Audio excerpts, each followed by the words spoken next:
பஞ்சு முறுக்கு மந்த்ரா கடலை எண்ணெயில நானே பண்ணுது ஒரு சேலஞ்ச். உங்களால இந்த மாதிரி முறுக்கு செய்ய முடியுமா? மந்த்ரா கடலை எண்ணெயில முறுக்கு செஞ்சு பாருங்க. ஓகே.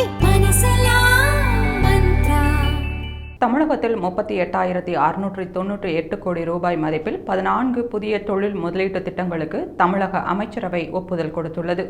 இது தொடர்பாக தமிழக அரசு வெளியிட்டுள்ள செய்திக்குறிப்பில், தமிழகத்தில் 46,931 பேருக்கு வேலைவாய்ப்புகளை உருவாக்கும் வகையில் 38,698.80 கோடி ரூபாய் முதலீட்டுக்கான 14 புதிய முதலீட்டு திட்டங்களுக்கு அமைச்சரவை ஒப்புதல் கொடுத்துள்ளது.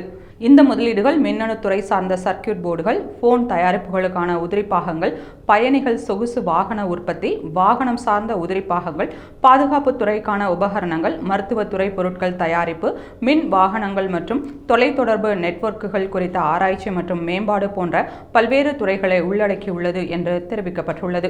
மேலும் ராணிப்பேட்டை மாவட்டத்தில் டாடா குழுமத்தின் துணை நிறுவனமான டாடா மோட்டார்ஸ் லிமிடெட் செய்துள்ள 9,000 கோடி ரூபாய் முதலீட்டில் மூலம் 5,000 பேருக்கு வேலைவாய்ப்புகள் கிடைக்கும்.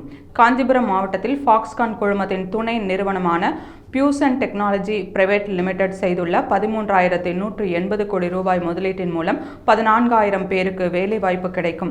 அதேபோல தூத்துக்குடி, விருதுநகர், திருநெல்வேலி, ராமநாதபுரம் மற்றும் திருவண்ணாமலை மாவட்டங்களில் பிஎஸ்ஜி குழுமத்தின் துணை நிறுவனமான Leap Green Energy Private Limited செய்துள்ள 10,375 கோடி ரூபாய் முதலீட்டின் மூலம் 3,000 வேலைவாய்ப்புகள் கிடைக்கும் என்று அந்த செய்திக்குறிப்பில் தமிழக அரசு தெரிவித்துள்ளது.